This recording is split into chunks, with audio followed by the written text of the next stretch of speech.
¿Qué te parece si vamos directo al grano, Ujú, y empezamos con este asunto del Comité de Constitución que tiene este proyecto Express, ¿no? Para darle ujú. vuelta en realidad a la Junta Nacional de Justicia, es decir, para renovarla por completo. Sí, Y ese es el tema que estábamos conversando detrás de cámara, ¿no? ¿Cuál es la intención de este proyecto de ley que está sustentando incluso ante la Comisión de Constitución Josué Gutiérrez, que es el defensor del pueblo? Si es que ellos no hacen nada, es decir, si no se completa el quórum, si no se convocan a otros juristas para que reemplacen a los magistrados destituidos hasta el momento, simplemente habría que esperar hasta el 6 de junio para que regrese Patricia Benavides como fiscal de la Nación a la Fiscalía de la Nación. No tendrían nada que hacer. Tampoco se ratificarían los jefes de la OMP y la RENIEC. Tampoco podrían hacer investigación a lo que ha hecho el presidente del Poder Judicial, Arévalo, recibiendo una condecoración de Dina Boluarte investigada por casos de corrupción. No podrían hacer nada, ¿no? Hasta esperar el último mes del año donde esta junta termina sus funciones. Y obviamente el proceso de concurso para ocupar las plazas empieza pronto, en unos meses. ¿Cuál es el apuro? Entonces, yo no encuentro otra explicación a este proyecto de ley que en realidad tendría que ser una reforma constitucional. No, ujú, pero no sé, tú sabes que ellos con leyes reforman la constitución, ya lo han hecho más de una vez. eh, Quisieran de que se cubran las plazas vacantes. Eh, ya, bueno, ya dos magistrados han renunciado, el tercero que va a ser convocado ya la vez pasada renunció a la convocatoria, entonces saben perfectamente que los que están como suplentes no van a acceder, a rechazar esa convocatoria y hay otros tres que ya no pueden acceder por límite de edad. ujú, Entonces ahí quedan los otros que no son suplentes pero han aprobado el- la evaluación.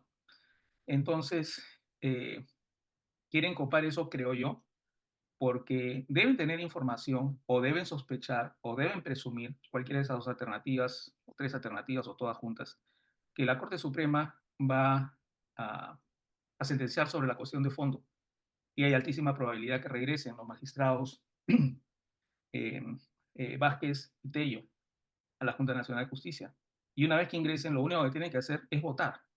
Es votar lo que estuvo pendiente de hacer el mismo día que fueron nuevamente removidos de sus cargos, votar para la destitución de Patricia Benavides. Y eso ya vendría con la destitución de su hermana, que es altísimamente probable, con la investigación Arevalo, que esto, bueno, pues es algo reciente, esto ha ocurrido recién, ujú, repito. La ratificación de los jefes de la RENIEC y de la OMPE. ujú. Entonces, eso obviamente trastocaría todos sus planes. Es más, ya la vez pasada, en el último podcast que hicimos el comentario sobre la entrevista muy amical que tuvo Beto Ortiz a Norma Yarrow, en el cual ella le decía que Dina Boluarte iba a ser removida en julio de este año. Ujú. Esos son los amigos que tiene Dina Boluarte, según dice, fortísimos vínculos con el Congreso. El Congreso les importa un pepino, en realidad, Dina Boluarte. Les sirve para sus propósitos, pero ya les resulta incómodo tener como presidenta a una persona mentirosa, con altos indicios de corrupción. O sea, en otras palabras, demasiado parecido a ellos. Bueno, pues se supone que ellos deben poner a alguien que tenga por lo menos algo, un mínimo de apariencia, Ujú. un mínimo de apariencia que ha perdido por completo Boluarte. Ha entrado en contradicciones, que sería importante también comentarlo, César, lo que ha dicho la Fiscalía, las contradicciones entre Dina Boluarte y Oscorima Bueno, pero en eso, cuanto a ahí, toda la historia de los Rolex. como te comenté, en la Encerrona, y tú me hiciste acordar que había sido un especial del 1 de mayo, hizo un buen programa en el sentido de reponer fragmentos de todos los videos que había editado desde que empezó el caso, desde que denunciaron el caso del primer reloj, ¿no? El primer Rolex, cuando solo estaban seguros de un Rolex, hasta los últimos casos de las pulseras, pero en el ínterin, las contradicciones en las cuales había incurrido tanto Oscorima como Dina Boluarte, entrevistados, Oscorima sobre todo, ¿no? La primera entrevista que tuvo en su casa, en Lima, afirmó tajantemente que no tenía absolutamente nada que ver en el asunto y que además eso era un maltrato, por decirlo menos, a la presidenta, etcétera, etcétera, ¿no? Después, Recuerda, César, que lo que dijo Corima fue que había comprado ese Rolex oro rosa para entregársela a un familiar, pero eso fue después. Cuando imagino. la primera pregunta fue simplemente directa, ¿no? ¿Usted tiene algo? No, yo no tengo absolutamente Ujú, nada que ver eso, ¿no? O sea, ujú, imagínate, ahí es donde empiezan a cambiar las versiones, ¿no? ujú, Y lo mismo que Dina Boluarte, que sale a decir que era el fruto de su trabajo y que era un reloj de antaño, ¿no? Y su abogado diciendo que antaño pues se implicaba algo más allá de un año para poder justificarla. Y ujú, luego viene otra vez el asunto, ¿no? De que tiene que aceptar bajo la presión de que pues no es un reloj de antaño, no se lo ha comprado. ujú. En fin, Además que dentro de la misma fiscalía, Dina Boluarte entró en contradicciones. Primero dijo de que fue un préstamo y por eso no estaba obligada a declararla, claro. un artículo de alto valor. Y después dijo que pensaba que simplemente eran relojes bonitos, que no tenían ningún valor importante desde el punto de vista económico. En la misma sesión, he estado 5 horas ahí. Yo me imagino que los fiscales deben haberle repreguntado varias veces lo mismo, como hacen en las películas los investigadores, Pero para además, ver cómo entran en contradicciones, eso ¿no? es fascinante porque en su casa habían descubierto eh, documentos dados por la casa banquero con las características de uno de los relojes, Ujú, de un Rolex. O ujú. sea, o no lo ha leído, cosa que me parece increíble, lo tiene en su casa, en su cuarto, o, o qué, ¿no? O sea, estamos hablando de una mujer que ha accedido a la presidencia de la República y, y entonces estamos, que ha viajado a Europa y qué sé yo. Entonces, ¿está demostrando una supina ignorancia? O es una manera de salvarse a toda costa diciendo cualquier tontería ya con tal de limpiar un poco su imagen? Claro. Déjame insistir sobre el tema de Josué Gutiérrez. Por favor, sí, Quisiera porque ver era, cuántos en la lista de letrados que han participado en el concurso, donde han ingresado estos magistrados a la Junta Nacional de Justicia, hay. ¿quiénes han votado a favor, por si acaso? ¿Ah? Marta Moyano, Alejandro Guinaga, Eduardo Castillo, Héctor Ventura, Patricia Juárez de Fuerza Popular, Isaac Mita y Valdemar Cerrón de Perú Libre, Eduardo Salguana de Alianza para el Progreso, Alejandro Muñante de Renovación Popular, José Elías, Juan Burgos y Raúl Picón de Podemos Perú, Alex Paredes de Bloque Magisterial, Héctor Valer de Somos Perú, Darwin Espinosa de Acción Popular y María del Carmen Alba. Y con esta lista se darán cuenta de que hay de todo y que esto de la izquierda y la derecha ha quedado pues simplemente sobre el papel, ¿no? Ya esto no es una izquierda, no es una derecha, no es nada, es simplemente un grupo de gente dedicada a saquear el país, ¿no? Hace poco se han aumentado otra vez el sueldo. No, no se han aumentado el sueldo, perdón, porque el sueldo no se puede aumentar, sino se han dado 3.000 y pico de soles más, ¿no? Por Por, representación. por Y no sé qué representación. significa eso. Si su trabajo es representar, ¿no? Exacto, exacto. Mi padre, que tiene 95 años, estaba sumamente indignado. Hoy conversé con él en la mañana y me decía, pero entonces se les están aumentándose o dándose más dinero por lo que tendrían que hacer por haber sido elegidos como congresistas, ¿no? O sea, es su deber. Acá tengo la lista, César, de los letrados que han concursado para acceder a la Junta Nacional de Justicia. El orden de méritos ha calificado de todos los que han postulado solo a 25. De estos 25, 14, que son los actuales titulares, y 7 suplentes siguientes, en teoría parecería que no van a reemplazar a los magistrados Vázquez y Tello. Ujú, Entonces, estaríamos hablando aproximadamente de 11 eh, personas que pueden ser convocadas en orden de mérito. Quisiera hacer un comentario también en relación a lo que dijo Rosa María Palacios con respecto a esto, ¿no? De que van a convocar a los jalados. Entonces, eh, eso no es así.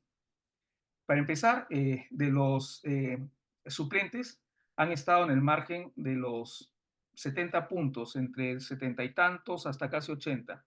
Y hay 3 que no han llegado a ocupar las plazas de suplente, que tienen más de 70 puntos. ujú, Entonces, no son jalados por ese lado. Por otro lado, podríamos pensar que el último de la lista sacó 58.05. No sabemos en realidad si es que esto implica estar aprobados o jalados, pero cuando tienes magistrados que han sido seleccionados como suplentes, que están en el margen las notas que tienen otros que no han sido seleccionados como suplente. Básicamente estamos hablando de puntajes de décimas o un punto de diferencia. Entonces esto un poco para enterarnos de cuál es el sustrato en los cuales se podría trabajar en relación al proyecto Express que quiere hacer, está sustentando Josué Gutiérrez en la Comisión de Constitución. Muy bien. Ujú. Yo pienso que ninguno va a aceptar, francamente. Yo pienso que ninguno va a aceptar. Pero en el escenario, ya creo que podría ser reiterativo, eso lo comentamos la vez pasada que entren. Cabe la posibilidad que también den un voto a favor de la destitución de Benavides. Entonces, ¿cómo podría estar el Congreso eh, pensando manejar este tipo de escenarios? No lo sé, realmente tendría que ser algo ya, eh, alguna argucia desde el Tribunal Constitucional también. No, no, no, Yo- no, no, no encuentro una coherencia entre una alternativa que neutralice esa posibilidad. Pues todo depende, Raúl. Acá hemos estado viendo durante todos estos meses, estos años en realidad, lo fácil que resulta a veces cambiar de opinión si es que hay un incentivo de dinero o un incentivo de ganancia política. Entonces, no sé qué, por ejemplo, la ausencia de uno de los miembros de la Junta Nacional de Justicia, donde dejó sin quórum para poder seguir trabajando. No quiero ni mencionar su nombre, pero a la larga, ¿no te parece? Tú dijiste que era sospechoso, o Ah, diste a entender, ¿cierto? Y claro.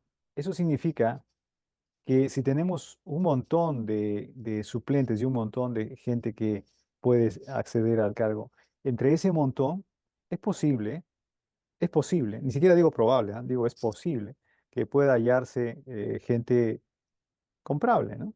Gente que pueda ser fácilmente cambiada de opinión con ahora motivos. Entonces, no sé, no sé. Ya la historia nos está enseñando que ese escenario es más que posible a veces, ¿no? Claro, pero pensemos en la posibilidad del futuro de las personas que puedan acceder a eso, ¿no? La verdad, habría que ponerse sobre los hombros de esas personas para saber qué cosa pueden estar valorando si es que aceptan. Perdóname que interrumpa solamente una vez más. Yo creo que uno de los problemas que tenemos en el Perú es que trabajamos o pensamos siempre a muy corto plazo, a ganancias próximas. Y yo creo que uno de los problemas quizás que tenemos al analizar el asunto es que en tu caso sobre todo, tú eres un hombre honesto, honrado y que trabaja con una coherencia de mediano y largo plazo. Entonces, a veces no sé si logras concebir gente de otro tipo, ¿no? Gente de la calaña de que solamente puede pensar en tan corto plazo como la ganancia que tengo de acá a unos meses y luego a lo mejor quizás pueda, si este congreso se va a hacer senador, este congresista, perdón, se va a hacer senador o esta congresista se va a hacer senadora y yo lo he apoyado, o si la fiscal de la Nación, Benavides, finalmente me va a recordar como uno de sus adeptos, etcétera, etcétera. Todas estas cosas pueden pasar por la mente que tiene esa cortedad de miras. Y yo creo que en nuestro país uno de los problemas que tenemos es que se ha alimentado durante años la cortedad de miras, ¿no? Eh, todo el mundo quiere incluso darle espalda. Estábamos conversando fuera de cámaras sobre el problema de, por ejemplo, Ajomarca y los asesinatos allá, y cómo el almirante Montoya y cómo el señor ah, vamos a Rospigliosi. Rospigliosi, porque yo lo quiero olvidar por lo visto. Rospigliosi están hablando de precisamente de héroes, de los soldados que en situación de guerra, pues se les puede ir la mano, pero eso, ¿no? Yo digo, eso es inaceptable, inaceptable. Uno puede aceptar que alguien, vamos, que como decía Carlos León Moya, en un muy buen programa también que hizo ayer, recordaba que, o hacía esta comparación, a un soldado se le puede ir una bala, se le puede disparar una bala o puede errar un tiro y matar a una persona. Eso es una cosa, pero otra cosa es entrar, separar hombres y mujeres, violar a las mujeres, matar a los hombres delante de sus niños, etcétera, etcétera, y que eso quede impune, ¿no? Hay una enorme diferencia y tratar de olvidar a uno a esa execrable acción me parece inaceptable, ¿no? Inaceptable. Entonces, esa suerte desdén por la memoria colectiva, desdén por la memoria política, desdén por la historia del Perú en general, yo creo que tiene consecuencias graves. Y entre esas consecuencias graves estamos viendo lo que está pasando ahora en el país. Perdóname que haya hablado acerca de esto así de... No, Pero, está bien, me parece perfecto. pero ayer también estuve haciendo hígado con eso.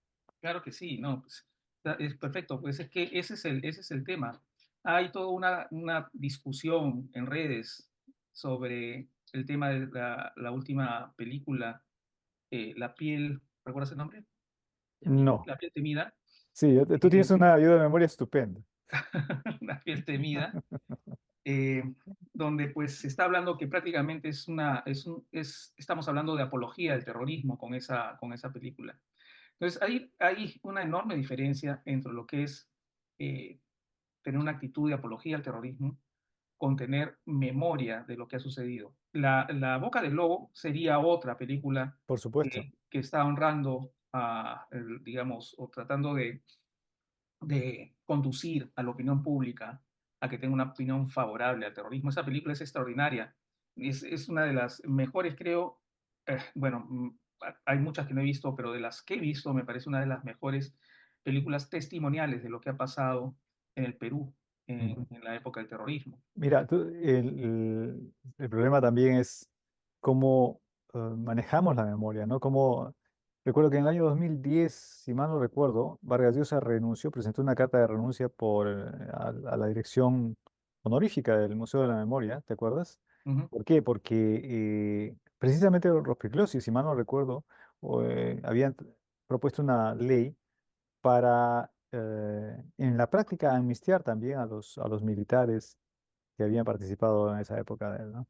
Y por eso renuncia a Vargas Llosa, ¿no? Para que no digan que solamente los de izquierda, nadie va a acusar de izquierdoso ahora a Vargas Llosa, los de izquierda están haciendo estas cosas, ¿no? ujú, Entonces, es una cosa de simplemente no... Mira, solo lo último ahorita.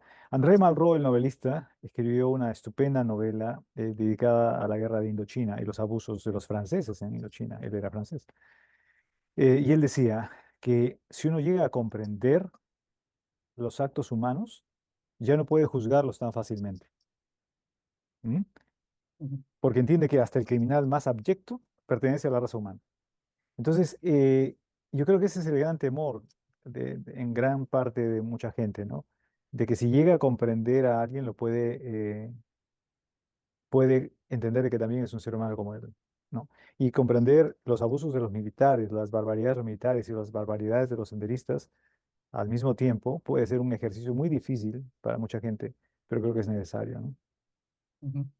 Así es, desde el Congreso también Rosángela Barbarán está proponiendo un proyecto de ley para impedir que películas en las cuales participe el Estado se esté hablando de eso, porque igual, ¿no? Es apología del terrorismo, Bueno, pero es una forma de censura, ¿no? Esa es una censura abierta. claro. Imagínate. Pero recordarás el libro que fue, mm, digamos, que tuvo el respaldo de Marta Moyano sobre lo que pasó con la Constitución del 93, que parecería que era indispensable hacer eso y que fue lo mejor para el país. No habla de golpe de Estado, No, no, no no. habla no Eso habla fue de nada una, de eso. eso es una apología del fujimorismo. Exacto, exacto. Entonces eso también es dañar Por la memoria de la supuesto. patria. Imagínate, borraríamos la mitad de la literatura del Perú, ¿no? Que casi toda la literatura del Perú ha sido la mejor, una denuncia social, Ujú. incluyendo las de Vargas Llosa. Bueno, César, yo creo que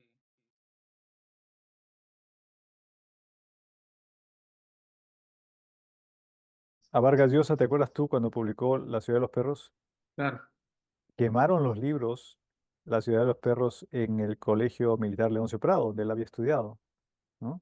Porque lo consideraban un insulto a la memoria del colegio, a la dignidad del colegio, ¿no? Ujú. Y imagínate, cuando ganó el Nobel, por supuesto, ya lo invitaron al colegio y lo hicieron pasear por el colegio. Esas son las vueltas de la historia y en general la idea de quemar libros o quemar cintas de cine o filmaciones es una idea dictatorial, ¿no? La Rusia zarista quemó libros, la Rusia stalinista quemó libros, la dictadura argentina quemó libros. En fin, cada dictador o cada autócrata trata de inaugurar la memoria de la gente consigo mismo, ¿no? Ujú. Eso pasa en los extremistas, pues, y los que más destacan en la historia son los grupos fascistas, que tratan de borrar la memoria de todo lo que pueda recordarse como perjudicial para sus fines. Eso ha pasado en la historia siempre. ¿No? Ahora, y eso está tratando de hacer pues el Congreso con, no solamente con borrar la memoria, sino con tratar de santificar o calificar como héroes a aquellas personas que han cometido delitos de lesa humanidad. Eh, lo que ha pasado en la comarca, lo que ha pasado en Pativilca, lo que ha pasado en Barrios Altos, lo que ha pasado en la Cantuta, lo que ha pasado en Nacos, en tantas localidades del Perú donde hubo asesinatos extrajudiciales por parte de las Fuerzas Armadas. Eso no Ujú. se puede olvidar, eso no se puede olvidar. Y tampoco se puede calificar como un daño colateral a la lucha heroica que hicieron los militares eh, al interior del país para tratar de luchar contra el Sendero Luminoso No, y por también contra el supuesto. NRTA, ¿no? Ujú. Claro, Así, lo terrible, por ejemplo, no sé si estás viendo esta pantalla, ujú, cómo cambia la memoria. Mira, ¿te acuerdas de la masacre de los Cabitos? claro, Fernando, tú está publicado esto. ¿Se escucha? no, ¿No se escucha? no, Bueno, quien está hablando sobre el verdadero campo de exterminio, estoy citando sus palabras, es Beto Ortiz. ujú, Beto Ortiz hizo este especial sobre la masacre de los Cabitos, que era un cuartel en donde se torturaba a la gente que se presumía que era de Sendero Luminoso, pero también a mucha gente inocente, por supuesto, solo familiares, esposas, hijos que se sospechaban que eran esposas de senderistas o hijos de senderistas o qué sé yo, para sonsacarles donde estaban. Y después de violar a las mujeres y matar a los informantes, los enterraban en fosas comunes, ¿no? Entonces, este informe que presenta Beto Ortiz y que es un video olvidado de la masacre de los Cabitos, da cuenta de todo esto, ¿no? Ahora, 20 años después de ocurrido estos hechos, la Fiscalía de la Nación ordenó esta investigación. 109 personas se descubrieron y solo 5 han sido identificados, ¿no? entonces Beto- yo no sé cómo esta gente habla, que no es poca gente, Mm. habla de que no ha habido pues conflicto armado interno, lo único que ha habido es terrorismo. Claro, Y imagínate pues César. el mismo Beto Ortiz está hablando de hornos crematorios. Él mismo, o sea, cualquiera que puede acceder a este video eh, puede refrescar un poco la memoria y quienes son más jóvenes darse por enterados también, ¿no? Me parece Ujú, interesante recordar esto porque el mismo Beto Ortiz después lo ha olvidado, creo, ¿no? ujú. Claro que sí. Y no sé si, no creo que lo haya olvidado. Lo que pasa es que él tiene una posición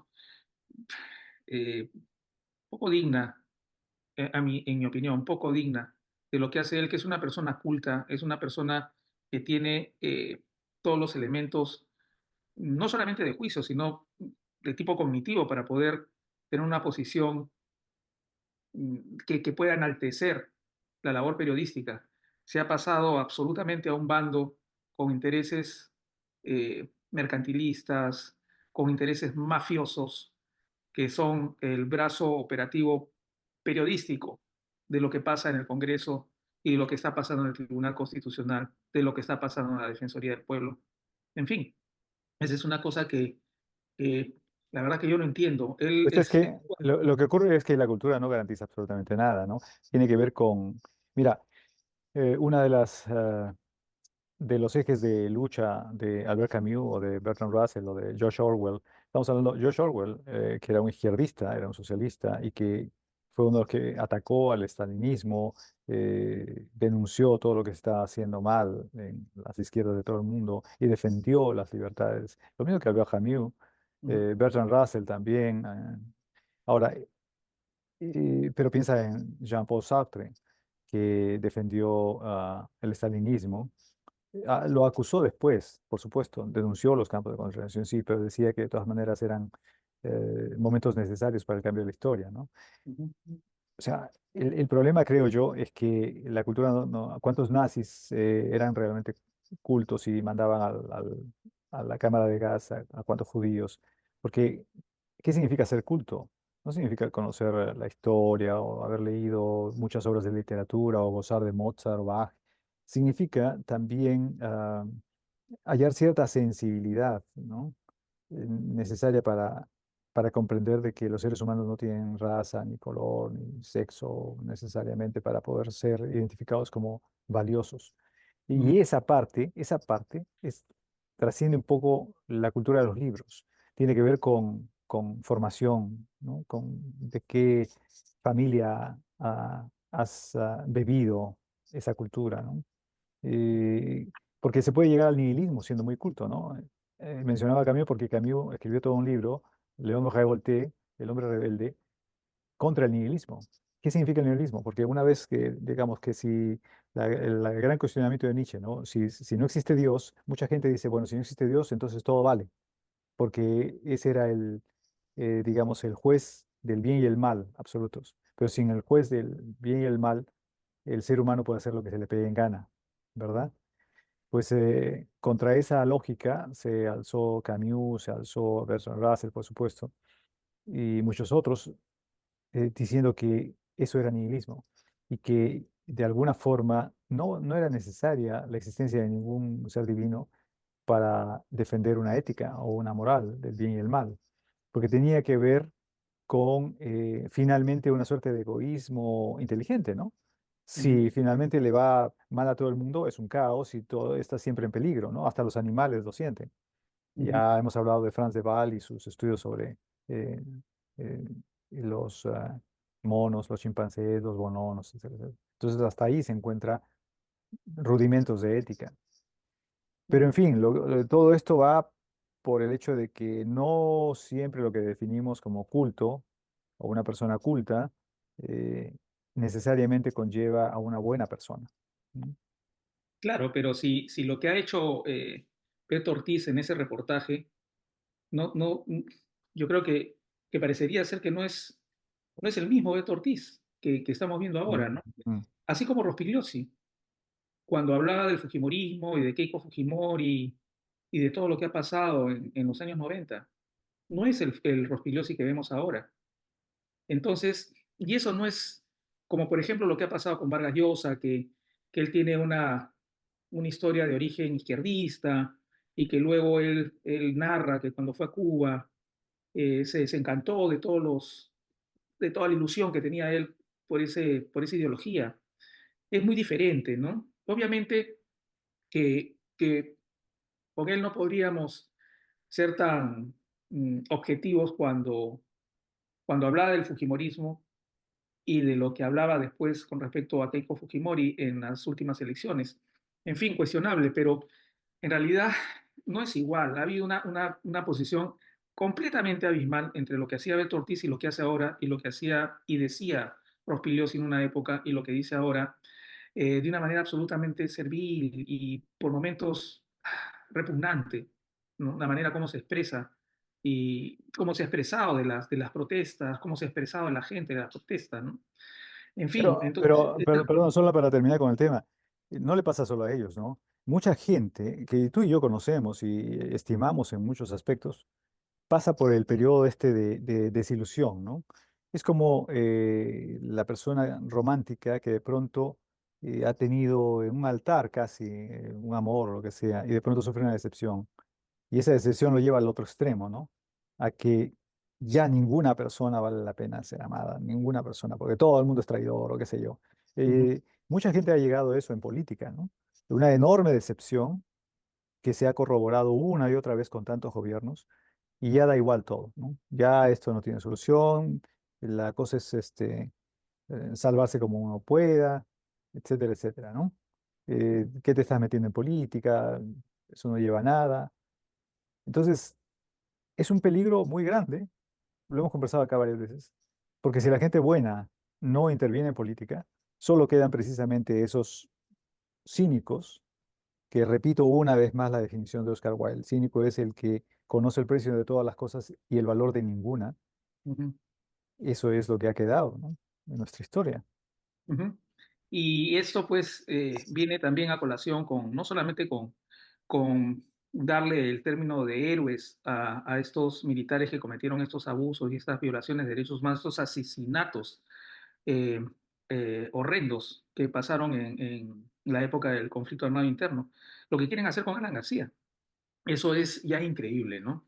Quieren armar una comisión en el Congreso investigando por qué se suicidó. O sea, están entrando con la narrativa del cerco y que fueron las autoridades los que lo obligaron a tomar esa terrible decisión, a la que nadie, creo, puede estar contento de lo que ha hecho, porque a mí me consternó la muerte de Alan García, la manera como pasó y todo esto. Pero es que acá no hay ningún cerco, pues el tema básicamente es que él se vio acorralado por él mismo, por lo que hizo y por las personas de su entorno más cercanos que comenzaron a delatarlo y a decir, sí, lo que nosotros sabemos es el 1% de lo que puede haber hecho Alan García en toda su historia política desde que entró a la presidencia en el año 85 hasta el segundo gobierno. Es una cosa impresionante la manera como se ha enriquecido y cómo ha delinquido y ha convertido, ha infiltrado dentro de las Fuerzas Armadas y dentro de la Administración de Justicia una cantidad de personas enorme. No podemos olvidarnos nosotros de lo que hizo Peláez o lo que hizo Gladys Echaíz como fiscales de la Nación. ¿Mm? No podemos olvidar de lo que hacían sus propios parlamentarios, de lo que incluso se inmolaron por él, ¿no? A Chinguel es el último que debe estar ahorita todavía purgando cárcel por el tema de los narcoindultos. Entonces, Dios mío. Y lo que quería comentarte, César, es lo que ha pasado el día de hoy Sí, con... pero para terminar con el tema, discúlpame. Sí, claro. eh, Además, sus familiares sabían que él andaba deprimido muchos meses antes y que había hablado incluso de quitarse la vida, ¿no? Ujú, Entonces, digamos que no es en último momento. Eso es por un lado. Y por otro lado, alguna vez pensé que la única justificación que puede tener el suicidio de esta clase es por lo menos salvar lo poco que puede tener de orgullo un ser humano, ¿no? Entre los japoneses, tú sabes, está la costumbre del harakiri o el seppuku, y, y se ha olvidado la antigua tradición romana del suicidio por honor. ujú, Eso puede ser un punto de vista también, pero en todo claro. caso, lo esencial es que el discurso que se vio empujado al suicidio por los últimos acontecimientos no condice con los datos que se tienen ahora al respecto, ¿no? El principal es que su familia sabía perfectamente que había la posibilidad de un suicidio debido a que él había hablado ya acerca de Ujú. eso meses atrás. Claro, incluso su secretario personal, y no me estoy refiriendo a Nava, sino a otro abogado que ha sido muy cercano a él, luego del suicidio de Alan García, él dio declaraciones en las que decía de que cuando él fue a la embajada tenía la carta y tenía el revólver. ¿No? Ujú, Y eso ya estaba planificado como alternativa a lo que le podía pasar. ujú. Ahora, en ese momento, nadie habló de cerco, No, ¿no? no, no. Nadie habló de cerco y de pronto, años después, que Gorriti, que Vela, que Domingo Pérez. Entonces resultan ser cosas bien estúpidas realmente. Entonces, bueno, yo pienso que él se ha suicidado, César, porque tenía un pánico al ser apresado. No creo que haya habido ni una pizca de honor en su suicidio. Esa es mi opinión. No, no, estamos de Realmente acuerdo. es una persona que tenía alteraciones psiquiátricas conocidas públicamente y que dentro de ellas tenía el pánico de entrar a la cárcel. Él Bueno, ha visto, él ha visto muchos apristas, inclusive su padre, en la cárcel cuando el APRA estaba perseguida en esa época por el gobierno de Odría. Entonces, él ha visto tantas cosas terribles que han pasado, digamos, los que prácticamente fundaron la historia del aprismo en el Perú. Entonces, ese es el asunto con él. Ahora, ¿qué es ujú, lo que pasa con Atala que te estoy diciendo, no? ujú, Hace unas horas, Perú 21 publica que el exdirector de Petroperú, Miguel Atala Herrera, declaró hoy en audiencia de prueba anticipada que entregó en 43 armadas más de $1.300.000 en efectivo al fallecido exmandatario Alan García. Ujú, ujú. Ahora, ¿de qué cerco nuevamente estamos hablando? ¿De qué investigación del Congreso se quiere hacer para saber cuál ha sido o quiénes han estado alrededor de la fatal decisión de Alan García? El único que ha estado alrededor de esa decisión es el mismo, Mira, otra yo creo persona. que me puedo equivocar, pero creo que todos estamos de acuerdo que todos los indicios apuntan de que tenía un gran ego, ¿no? Claro. Ahora, pero tenía algo que mucha gente ya no tiene, y por decirlo menos, la gente del Congreso no exhibe o no muestra tener, que es vergüenza. Es decir, la sensación del qué dirán, la sensación de la mirada del otro censurando.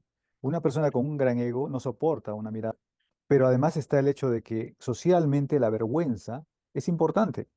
Entonces, por ejemplo, uno puede inhibirse de robar solamente por la vergüenza. Uno puede, eh, en el momento que lo pueden atrapar, o esa imaginación, puede ser una cosa pobre, decir no voy a robar solo por vergüenza y no por principios, pero es un mecanismo interesante. Es un mecanismo de inhibición de hacer cosas negativas que una sociedad más o menos eh, bien estructurada tiene para limitar ciertos actos, ¿no? Ujú, eh, Ese el qué dirán tan vapuleado, porque ahora se dice, a mí qué me importa el qué dirán. Pues yo creo que el problema está en qué se dice dentro de una sociedad, ¿no? Si se censura, por ejemplo, el robo, sí importa el qué dirán. Si se censura el abuso sexual, sí importa el qué dirán. Si se censura, por ejemplo, el acoso, sí importa el qué dirán. Y entonces esa vergüenza insufrible puede llevar a una persona, en el caso de los japoneses, la idea del honor está relacionada también con esa vergüenza insufrible, ¿no? Acuérdate el último suicidio de este ministro japonés por cuestiones, se ventiló que había habido mal uso de dinero, etcétera, etcétera, era por corrupción. claro, enriquecimiento ilícito. Se Ujú, suicidó, ¿no? ujú, Se suicidó, porque era una vergüenza insufrible la que estaba ocasionando a su familia. ujú. Bueno, pues a eso me refiero también, Hay ¿no? japoneses que no hacen eso, No, por supuesto, por como supuesto. el que está ahora, no sé, ha resucitado de los escombros Es que y está en su canal de YouTube y toda se, la cosa. se han occidentalizado.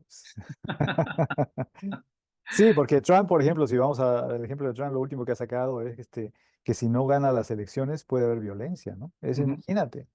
Bueno, ujú. eso ya es otro tema.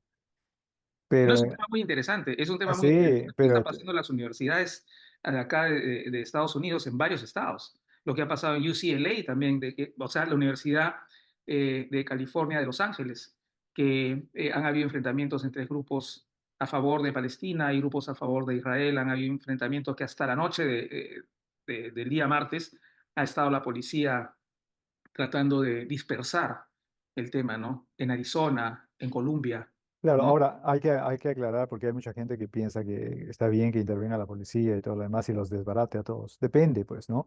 Eh, en un país como este, todo el mundo tiene derecho a protestar, Ujú, ¿no? En realidad, en los países democráticos, todos deberían protestar.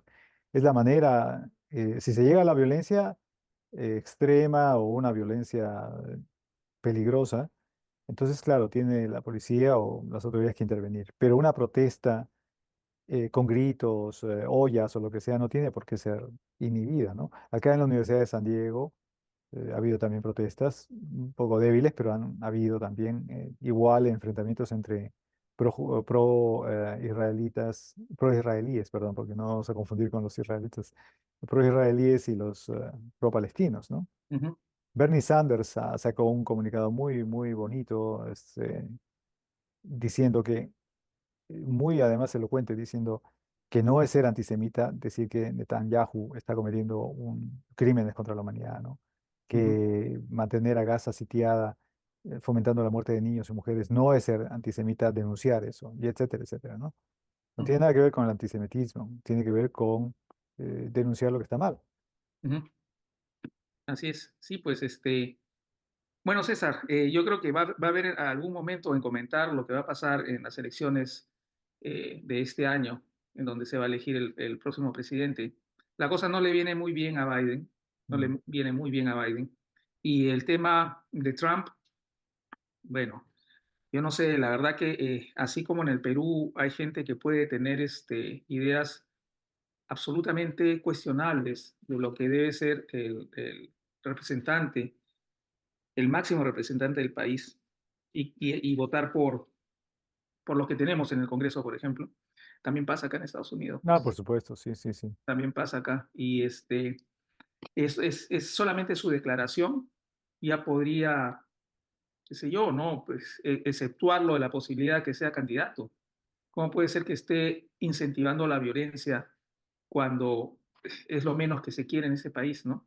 Claro, es Habiendo una estado amenaza, es una en una amenaza, amenaza. claro. Exacto. No, si gana Trump, ya vas a ver el siguiente, acá atrás va a haber un letrerito diciendo, por favor, busco trabajo en cualquier lugar del mundo, ¿no? No, no. Bueno, sí, pues, en fin. Así es que veremos qué va a pasar estos días.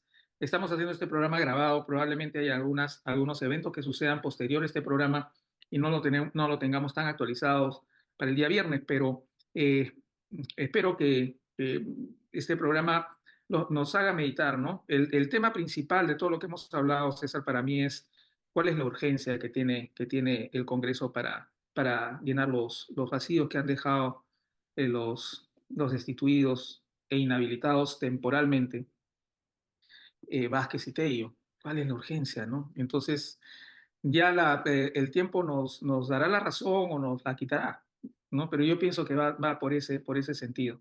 Y si es que la Corte Suprema actúa rápido, les va a quemar el pastel. Ojalá que sea. Ojalá, Ujú. ojalá. Y para So- los que están, discúlpame César, para los que están en la lista probables de ser convocados, yo creo que van a tener que pensarlo muy bien. El magistrado Siles ha puesto una raya clarísima de lo que debe ser una persona que acepte o que no acepte en estas circunstancias la convocatoria que pudiera hacerle el autor de la ASA. Así es que vamos a ver qué pasa en estos días. Ojalá que se resuelva pronto esto y la señora Benavides no regrese a la Fiscalía de la Nación, porque eso sería fatal para el país realmente. Y fatal para ella, porque tampoco la veo muy fácil su regreso a la Fiscalía.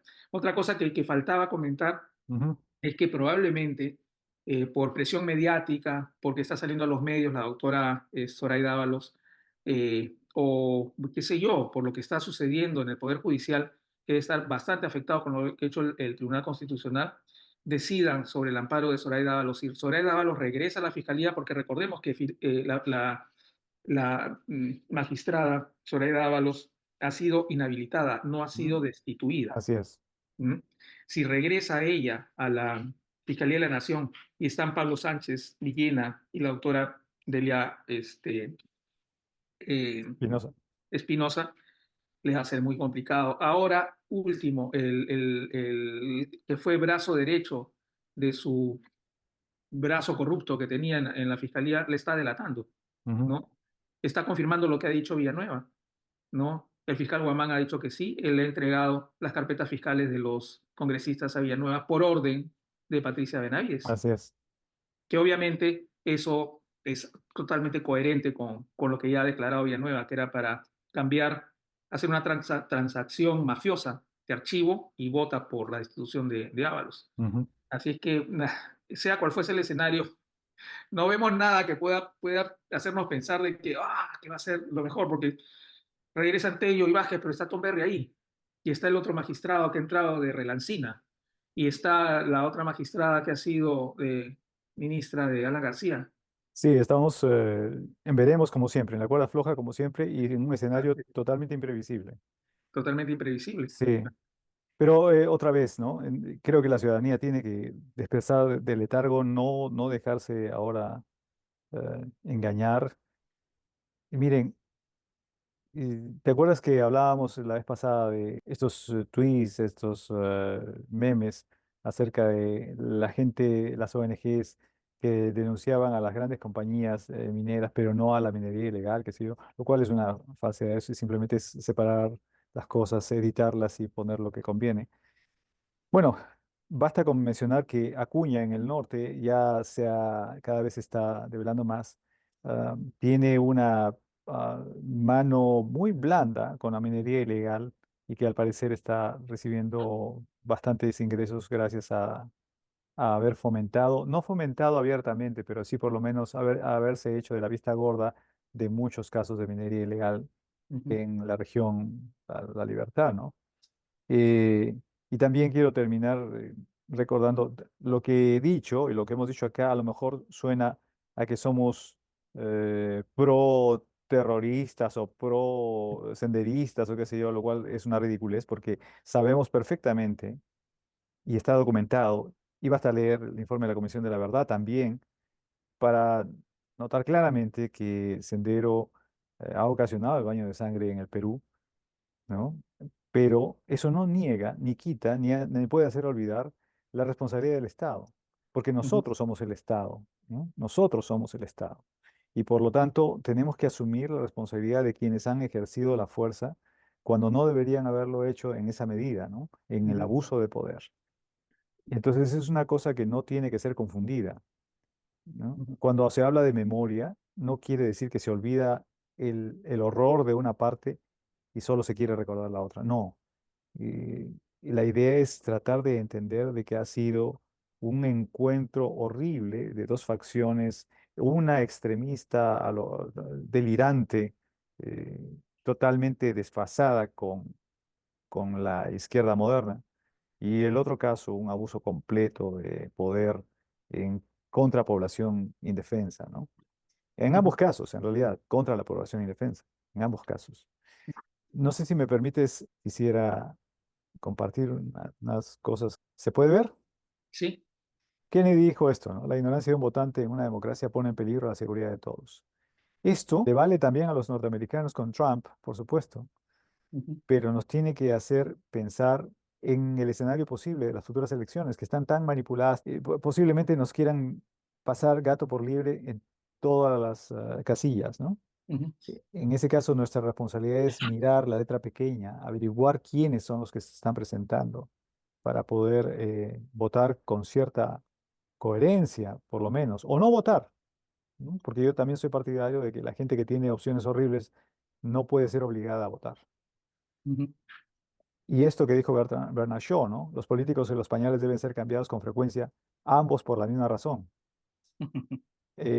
Y eso nos tiene que hacer pensar también en los congresistas y las congresistas que quieren ser reelegidas o ser senadoras, tienen esa ambición, pues van a terminar oliendo mal. ujú, Y esto va perfecto para la señora Dina Boluarte, ¿no? Afortunadamente ahora está en terapia de silencio, pero creo que es debido al temor o el abogado le está diciendo, no hables, hijita, porque cada vez que hablas... La cagas. Sí, es cierto. Y esta es la última parte que quisiera recordarle, ¿no? Entre un gobierno que lo hace mal y un pueblo que lo consiente, hay una complicidad vergonzosa, Ujú, ¿no? Y lo dijo Víctor Hugo, que estuvo en las barricadas de París, que tuvo que ser exiliado, o sea, bueno, que fue exiliado prácticamente por su oposición al régimen monárquico. Y luego, bueno, cuando regresa, ya acuérdate que desfila su cadáver con una multitud enorme ujú, en París, ¿no? Porque pese a todos los defectos de Víctor Hugo, tuvo una enorme coherencia con respecto a su posición antidictatorial y pro democrática, pro republicana. ujú. Claro, César. Bueno, entonces, gracias por eso. Ha sido excelente la forma como estamos terminando este programa con esos pensamientos, ¿no? De personas tan notables. Y bueno, al que le quepa el guante hay que se lo chante, ¿no? Uf, hay un montón de guantes entonces. Ok, César, muchas gracias y ya nos vemos para la próxima semana en el nuevo programa que Ok, vamos a... y ojalá que no estemos en un plan de desastre o un desastre mayor. Vamos a ver qué nos ocurre hasta entonces. Bueno, en fin, vamos a ver. Listo. Ok, Un abrazo. Cuídate ok, mucho, ¿ah? Un abrazote. Saludos a la familia. chao. Hasta pronto.